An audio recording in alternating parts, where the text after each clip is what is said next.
mtu anaupata kwa kufanya jambo. Ndio maana yake, kwamba ukifanya jambo gani utapata kiwango gani cha thawabu, au kutakuwa na ubora gani katika kufanya jambo hili. Na eneo hili ni muhimu katika kupima juhudi ya mtu katika ibada na katika dini. Yeye mwenyewe kujipima kwanza, kwamba mimi natimiza tu ule wajibu au nafanya na mambo mengine ya ziada ya kuniongezea. Sasa katika dini tunapata watu namna kubwa tatu kwenye mkabala wa ibada. Kuna wengine hawamo kabisa katika upande wa ibada, ni waumini tu, anaiamini dini yake ya Kiislamu lakini hafanyi ibada yote. Wapo watu namna hiyo. Na pengine na madhambi vile makubwa asifanye. Si mtu wa madhambi anaweza kuwa makubwa, lakini pia si mtu wa ibada. Wako watu namna hiyo. Alafu kuna mtu ni mtu wa ibada lakini anafanya yale ya lazima tu, ya faradhi tu basi, yeye ya ziada hana. Yeye anasali sala faradhi 5 zile, anafunga Ramadhani, ndio wajibu wake, kile kinachompasa cha lazima anafanya. Vile vinavyoitwa vya sunna na vya ziada hagusi hata kimoja. Tena anadogosha sema si sunna tu, na mkono anafanya hivi, si sunna tu Na yuko mwingine anatimiza yale ya wajibu na anafanya yale ya nini, ya sunna. Tumefahamiana?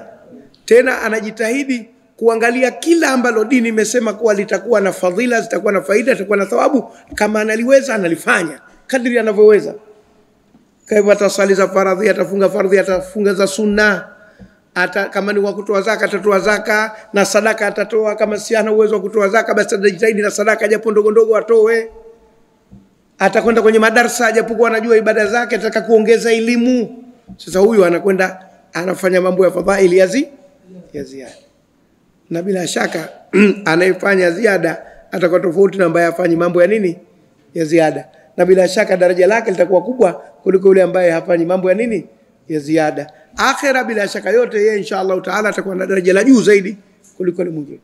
Na pia sisi binadamu huko kwenye mambo ya fardhi kuna upungufu, wakati mwingine unajitokeza. Wakati mwingine unaswali sala mpaka inatolewa salamu, upo mawazo yako kwingine mpaka ile salamu tumemaliza, sio salamu alaykum wa rahmatullah, huna habari kabisa.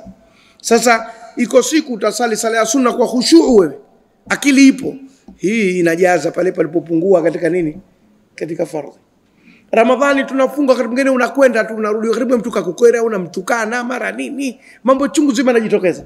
Kwa hivyo ukifunga ile ya sunna unaweza kaifunga siku moja kwa khushu' kubwa, umepata mazingira utulivu na futari yako imetulia, haina zogo, thawabu zake zitakwenda kuziba pale ambapo wewe ulipungukiwa katika Ramadhani. Kwa hivyo hizi fadhaili ni muhimu, na kila mtu akiwa amepata muda wa kutosha, kisha fika kwenye kustaafu, watoto shakuwa wakubwa, hana mazonge mengi ya maisha, ajitahidi kuongeza kwenye fadhaili. Lakini hata kama hujafikia utu uzima na kustaafu, ukiwa unao muda tu wa kutosha, ongeza kwenye fadhaili. Au wewe ni mtafuta elimu, bado hujawa na maisha kutegemewa, unakula nyumbani au unalipiwa ada, au una kazi yako ndogo inakuendesha, basi ukasema sasa sina majukumu mengi, unafanya na yale mambo ya nini, ya ziada, yatakuja kukusaidia huko mbele hasa ya safari. Inshallah Mwenyezi Mungu atuwezeshe katika mambo ya ziada. Ikiwemo hii ya madarasa, kusikiliza, kutafuta elimu. Sio lazima na wewe mwanafunzi smart wa kwamba una mavitabu na nini. Hata ukikaa tu kwenye darasa kuna fadhila zake chungu zima unazopata. Kwa hivyo hata kama hufahamu, kutakuwa na thawabu za kule kuhudhuria ile darasa. Na uongo utaokota 1, 2, 3, mengine atakupita, mengine utakamata. Zote ni ziada. Sasa leo tuko kwenye kitabu al-Fadhail. Mlango wa nyongeza au ziada ndio hizo fadhila za mambo ya khairi. Babu fadli qira'ati al-Qur'an. Mlango wa ubora au fadhila za kusoma Qur'an. Anaanza na hilo. Kwamba kule kukaa ukaisoma tu Qur'an, hata kama huitafsiri, unaisoma kama ibada tu, bado unapata thawabu zako na fadhila zako. Na kwa kuisikiliza hali kadhalika. Kwa hivyo hiyo peke yake nayo inakuongezea nini? Daraja. Sikwambii tena kama utakuwa unasikiliza tafsiri au unaifahamu tafsiri unaizingatia, pataongezeka mambo humo ndani yake. An Abi Umamata radhiyallahu anhu qala سمعت رسول الله صلى الله عليه وسلم يقول اقرأوا القرآن فإنه يأتي يوم القيامة شفيعا لأصحابه. رواه مسلم. Hadithi ya kwanza kabisa aliyoweka al-Imam Nawawi kwenye kitabu hichi katika mlango huu ni hii hapa, na itizame kwa uzito wake. Kutoka kwa Abi Umamata radhiyallahu anhu qala, Mungu amwiradhi, amesema sami'tu Rasulullah sallallahu alaihi wasallam yaqulu, nimemsikia Mtume sallallahu akisema. Huyu ni Abi Umamata, hamza yake ina dhamma. Kwenu imetiwa dhamma au ikutiwa? Imetiwa Kama ikutiwa weka, usije ukasema amama. Umama ndio linavyotamkwa jina lake. Ingawa lugha inaruhusu kusema amama, lakini si sana. Umama ndio mahala pake kwa hapa kwa jina hili. Yaqulu, anasema iqra'ul Qur'ana, someni Qur'ani. Mtume kasema fa innahu yati, kwani hiyo itakuja yaum al-qiyamati, siku ya kiyama, shafi'an, ni muombezi, li ashabihi, wa mwenye wenzake hao wenye kuisoma. Ashabil Qur'an manake wenye kuisoma Qur'an. Kwa hivyo itakuja siku ya kiyama muombezi kwa wenye kuisoma. Rawahu Muslim. Kwa hivyo kama una tabia kusoma Qur'ani, basi ufahamu kwamba ushaweka muombezi. Unamjua muombezi? Muombezi ni yule ambaye pale palipopungua, pale ulipokuwa umetetereka kidogo, pameharibika, yeye anakuja anaomba, ya Rabbi, huyu alikuwa akiniheshimu mimi, akinithamini mimi, akinisoma mimi, basi ya Rabbi, kwa utukufu ulionipa wa kuniteremsha mimi kwa kitabu chako cha mwisho kiongoze umma, na kuomba msamehe huyu, na kuomba mpandishe daraja huyu, na kuomba fanya kama halijatokea lile lililotokea kwake. Jamani, tunahitaji jambo hilo, hatuhitaji? Tunalihitaji sote hilo jambo. Kwa hivyo kaona Imam Nawawi hadithi iwe ndio ya kwanza katika mlango huu. Kwa hivyo tukithirishe kusoma nini? Qur'ani, na kuisomesha Qur'an. Walimu wa madrasa wana nafasi kubwa zaidi, kwa sababu wao hata kama hawakuisoma wanaisikia ikisomwa na wanafunzi, na wanawarekebisha, wanawakosoa. Kwa hivyo inawasaidia zaidi, wanaingia kwenye jambo la Qur'an. Sisi wengine kwenye maisha unaweza kuwa ndio itakadhu hadha al-Qur'ana majura, kitabu hicho mpaka ukisikia mwezi wa Ramadhani tena kinasoma kwenye redio, ala Qur'ani ipo, kumbe ala wewe siku zote una habari na Qur'ani mpaka uisikie, au kwenye shughuli, au msomaji wa tajwidi kasoma ndio unaisikia Qur'ani. Shughulika nayo. Kama unaweza kuisoma vizuri, soma vizuri. Unaweza kusikiliza vizuri, sikilize vizuri. Itakuja kuwa muombezi kwako siku ya kiyama, hasa kwenye kuisoma, na hasa katika mwezi wa Ramadhani. Wa anin Nawasi bin Sam'an radhiyallahu anhu qala, Sam'ana ni ismu la yansarif, ndio maana imetoa fatha. وعن النواس بن سمعان رضي الله عنه قال سمعت رسول الله صلى الله عليه وسلم يقول يؤتى يوم القيامة بالقرآن وأهله الذين كانوا يعملون به في الدنيا تقدمه أو تقدمه سورة البقرة وآل عمران تحاجاني عن صاحبهما. رواه مسلم. وعن النواس بن سمعان, na kutoka kwa Nawas bin Sam'an, na jina lake hilo Nawas, wao ina shadda, ingawa wengine wanaweza kuilegeza wakasema Nawas. Yako mambo kama haya kwenye majina, wengine wanatamka kwa kulegeza, wengine wanatamka kwa kukaza, lakini inaonekana jinsi alivyoitia irabu kwa kukaza ndio fasaha. Nawas kwa kukaza midomo kwenye wao, Nawas. Wa anin Nawas bin Sam'an radhiyallahu anhu, Mungu amwiradhi, huyu ni sahaba, si maarufu sana, hatumkuti mara nyingi kwenye hadithi, lakini ndio kama nilivyokuambieni, wakati mwingine unaweza kuona sahaba wala si maarufu, lakini ndio kapokea kitu kizito kuliko wale walio maarufu. Kwa hivyo maarufu sio shani ni lile alilopokea. Kutoka kwa Nawas bin Sam'an radhiyallahu qala sami'tu, nimemsikia Rasulullah, mjumbe Mwenyezi Mungu, rehema na amani zishukie, yakulu, anasema yu'ta yawm al-qiyamati bil Qur'an, italetwa siku ya kiyama Qur'an. Yu'ta kule mwanzo ilikuwa ni ya'ti, itakuja. Iqra'ul Qur'ana fa innahu ya'ti yawm al-qiyamah, itakuja. Hapa yu'ta, italetwa, hii ndio inaitwa mabniul majhuli, na naibul fa'il hapo ni jar wa majrur bil Qur'an kwa wale wanaojua nahwu kubwa. Yu'ta yawm al-qiyamati bil Qur'an, italetwa siku ya kiyama Qur'ani, wa ahlihi, na watu wake. Watu wa Qur'ani ni wale waliokuwa wakisoma. Alladhina kanu, wale ambao walikuwa yaamaluna bihi, wanaifanyia kazi, fi dunia, katika dunia. sio tu kuisoma na kuifanyia kazi, manake kuitekeleza. Takdumuhu inaitangulia ile Qur'an, inatanguliwa. Takdumuhu inaitangulia ile Qur'an, ile Qur'an yenyewe, lakini mbele yake patatangulia ndani ya Qur'an Suratul Baqarah wa Ali Imran. Na ndio sura refu kuliko zote katika nini? Katika Qur'an. Tuhajjani an sahibihima, zitamtetea sahibihima, mwenye kuzisoma hizo sura mbili. Zitamtetea kama kuna tatizo, kuna kitu, basi zitasimama, ya Rabbi, huyu alikuwa akitusoma sana sisi, akituzingatia, akitekeleza aliyomo, ya Rabbi msamehe, ya Rabbi mpokee, ya Rabbi hivi, ya Rabbi hivi. Mwenyezi Mungu kuvifanya vitu vitamke si tatizo kwake kabisa, ni vitu vimo ndani ya uwezo wake, wala usije ukashangae. Rawahu Muslim, hadithi kaipokea nani? وعن عثمان بن عفان رضي الله عنه قال قال رسول الله صلى الله عليه وسلم خيركم من تعلم القرآن وعلمه رواه البخاري. Chuma kingine hicho kizito kutoka kwa Uthman bin Affan, Mungu amwiradhi, qala, kasema, qala Rasulullah sallallahu alaihi wasallam, amesema mjumbe wa Mwenyezi Mungu, rehema na amani zimchukie, kasema, khairukum, mbora wenu nyinyi waislamu, man ta'allama alqur'ana, ni yule alijifunza Qur'ani, wa 'allamahu, akaifundisha hiyo Qur'ani. Rawahu Bukhari. Kwa hivyo mwalimu wa madrasa hapa naye anaingia, na yule anayetafsiri Qur'ani kwenye madarasa naye anafanyaje? Anaingia, kwa sababu kajifunza na kafundisha watu. Kwa hivyo ni fadhila kubwa kwenye Qur'an, tushughulike na Qur'an. Na ndio maana mashaikh wetu wengi wamechukua ule utaratibu ambao ndio upo sasa dunia nzima, kwamba katika mwezi mtukufu wa Ramadhani misikiti mingi inakuwa na darasa ya tafsiri ya nini? Ya Qur'an. Kuchanganya fadhila nyingi kwa wakati mmoja, kwa sababu mwezi wenyewe una fadhila nyingi. Ibada ya funga na mwezi mtukufu na tafsiri ya Qur'ani tukufu, kusomesha na kutafsiri kote kunasaidia. Na wakati mwingine utashangaa, mtu anaweza kwa miaka yote anaisoma Qur'ani, kuna aya anaikosea katika kuisoma bila yeye mwenyewe kujua. Lakini ikifika kwenye tafsiri, inapokuja ikasomwa na kutafsiriwa, sasa mimi na maana nilikuwa nikisoma kimakosa siku nyingine hii. Kwa hivyo pale anapata kurekebisha pia.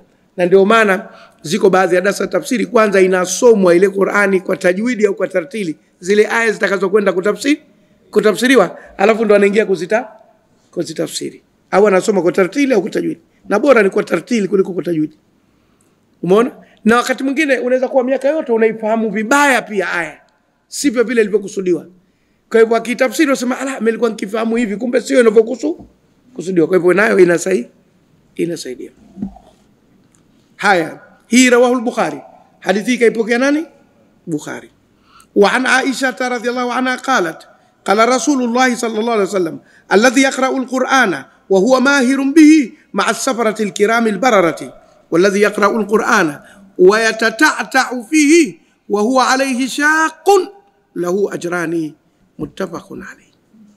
Tizama mapenzi ya Mwenyezi Mungu kwetu na mapenzi ya Mtume Muhammad sallallahu alaihi wasallam kwetu yanavyojitokeza katika hadithi hii kutoka kwa Aisha radhiallahu anha, Mungu amwiradhi, mke wa Mtume sallallahu alaihi wasallam, mama yetu huyu. Qalat, kasema, qala Rasulullah sallallahu alaihi wasallam, Mtume rehma na amani zimshukia amesema, alladhi yaqra'u al-Qur'ana, yule anayesoma Qur'ani, wa huwa, na yeye, mahirun bihi, ni bingwa kwa hiyo Qur'ani. Mahir, hodari, bingwa. Na hili ni jina la mtu, wako watu wanaitwa mahir. Wa huwa mahirun bihi, na ni hodari kwa hiyo Qur'ani kuisoma. Anayesoma Qur'ani anayejua, anayesoma vizuri kwa hukumu zake, anazivuta mada inavyotakiwa, anakaza shadda inavyotakiwa, anatulia kwenye vituo vinavyotakiwa, anakwenda nayo vizuri kabisa. Basi atakuwa ma'a safaratil kiramil barara, pamoja na mabalozi waheshimiwa wema. Safarati, mabalozi, lakini wakusudiwa malaika. Biaidi safara kiramin barara, atakuwa ma'a safarati alkiramil barara, pamoja na mabalozi wenye heshima wema ambao ni malaika. Safara ni balozi, mabalozi. Balozi kwa Kiarabu anaitwa safiri. Yule balozi wa nchi kwenda nchi nyingine anaitwa nini? safiri, si kwa maana ya kusafiri, ingawa ndio anapaswa kusafiri kwa sababu kati ya kwao na huko unakokwenda ni mbali, lakini ndio balozi, ambassador kwa Kiingereza inaitwa ambassador, ndio asafara, mabalozi. Usije ukachukua mabalozi wa nyumba 10 si wao wanaokusudiwa hapa. Tumefahamiana, ingawa nalo ni jina hilo tunalitumia sisi, lakini si wao wanaokusudiwa hapa. Hapa ni mabalozi wale wanaowakilisha nchi zao katika nchi nyingine au katika mambo ya kimataifa. Sasa hapa Mwenyezi Mungu, malaika ndio wanaoita asafara, mabalozi wanaomwakilisha Mwenyezi Mungu katika umma wa wanadamu huko na viumbe vingine. Alkirami, waheshimiwa, mabalozi wenye heshima. Albararati, wema, inatokana na barun, mwema. Albirru walaysa albirra an tuwallu. Kwa hivyo hao mabalozi waheshimiwa wema ambao ni malaika. Kwa hivyo unaposoma Qur'ani vizuri, wewe uko pamoja na malaika, na wanakuja malaika kuisikiliza Qur'ani. Ukisoma vizuri wanasogea, wanakuwa pamoja na wewe pale wakati unasoma nini? Qur'an. Ndio maana akasema maa as-safaratil kiramil barara, yuko pamoja na mabalozi waheshimiwa wema ambao ni malaika hao. Huyo ni yule ambaye anaijua, anayesoma vizuri kwa hukumu zake. I'ta kulli harfin haqqahu min makhraji wa sifati, anajua namna anavyozitamka zile herufi na namna zinavyotakiwa kutamka kwa sifa zake, anakwenda kwa mada zake zinazotakiwa, kwa shadda zake zinazotakiwa, kwa vituo vinavyotakiwa, anayesoma vizuri kabisa, anairatil tartila, huyo atakuwa pamoja nao. Walladhi yaqra'u alqur'ana, na yule anayesoma Qur'an, wa yatata'u fihi, na anaguguma ndani yake, yani anapata kigugumizi. Kiswahili kingine cha kimjini, anadodosa. Yatata'u fihi, anadodosa, anagonga, anakwama. Mara kalisoma ndivyo, mara karirudia, mara kafanya hivi. Penseli zote hizi zimekuwa zina katika ncha. Kuna mtu anakuja anatumia vibaya, sio mimi.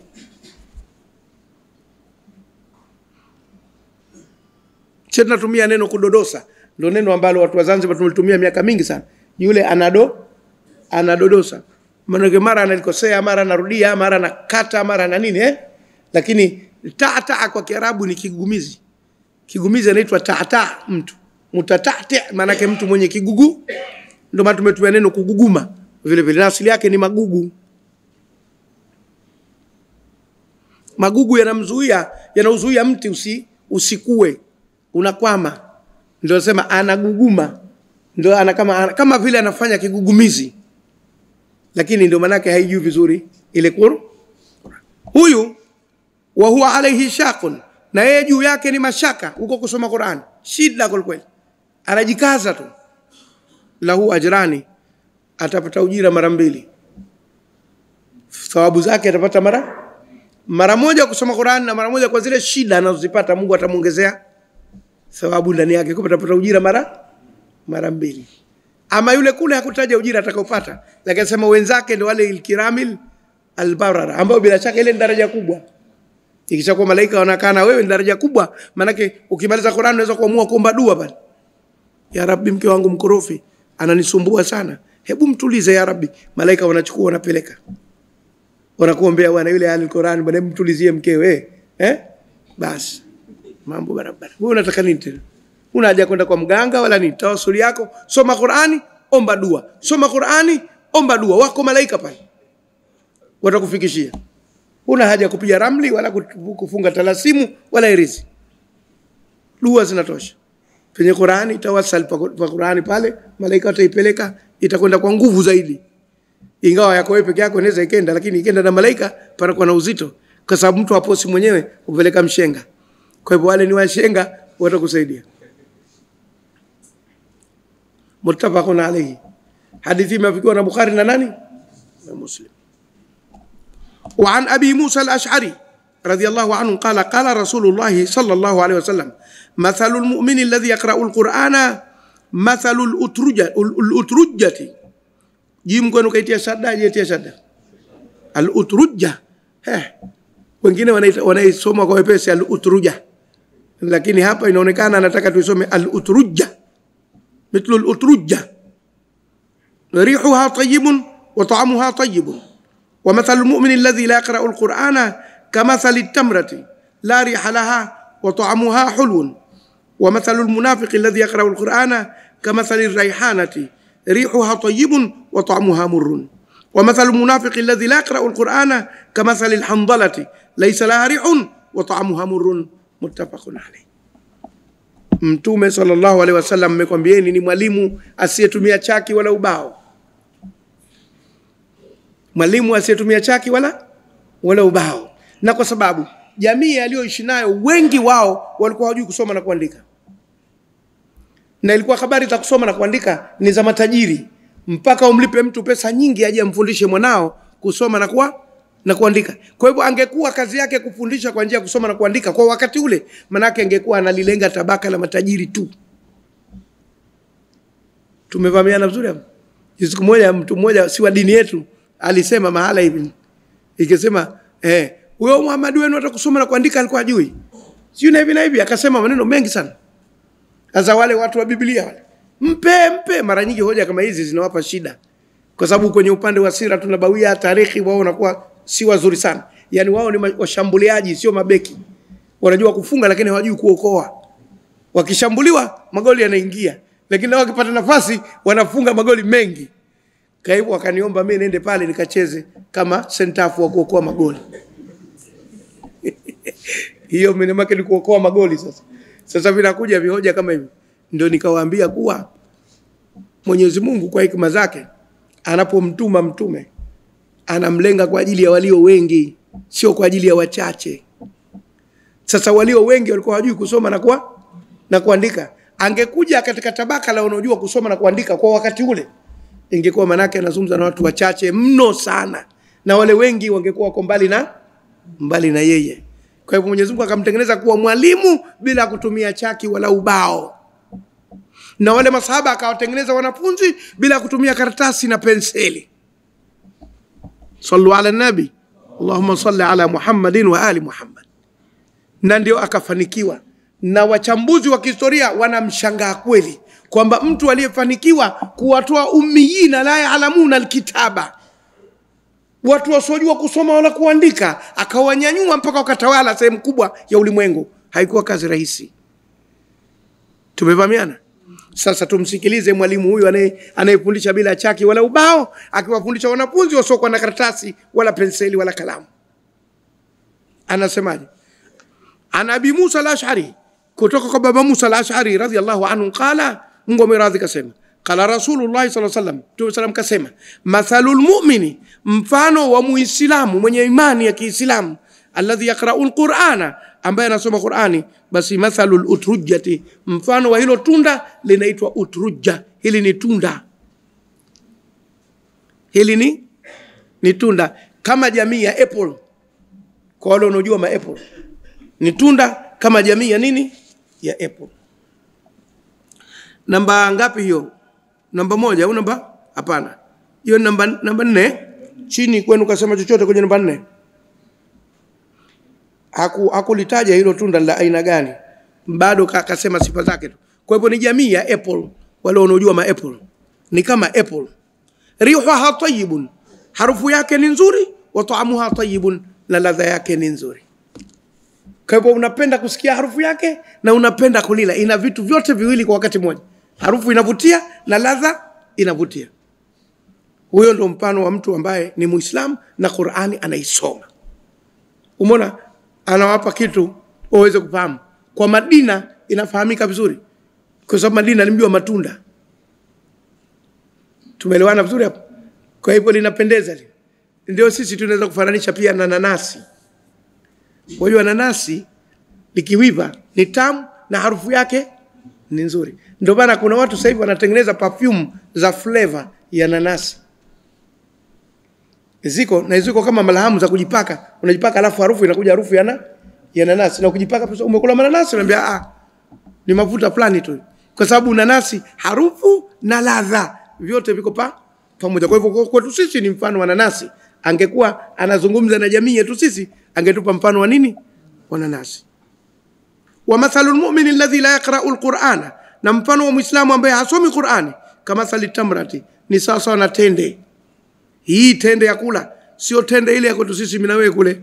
ya kunywa. Kuna tende ya kunywa ambayo ni gongo, inaitwa tende. Hilo jina limekuwa ni majazi majazi, majazi mursala au majazi gani, lakini majazi. Lakini hapa tunazungumzia tende hii ya kula tunokula maarufu. La riha laha, haina harufu yani ya kuvutia. Tende haina harufu ya kuvutia. Wa ta'amuha hulun, na ladha yake ni tamu.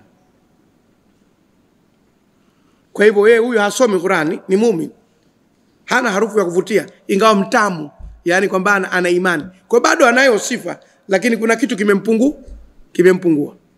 Wa mathalul mu'mini, wa mathalul munafiqi, na mfano wa mnafiki, alladhi yaqra'ul Qur'ana, ambaye anasoma Qur'ani, karaihanati, kama mrehani. Mti wa mrehani, mti wa mrehani una harufu nzuri sana. Una mirehani tunaijua sisi watu ambao tunaishi humu, tunaifahamu mirehani ni nini, lakini wengine pengine wasielewe. Hasa watu ambao wanakaa maeneo ambapo pengine miti hiyo haipo, lakini ni miti midogo, hiyo mikubwa, lakini ina harufu nzuri. Kwa hivyo raihana, na raihana vile vile ni jina la mwanamke anaitwa.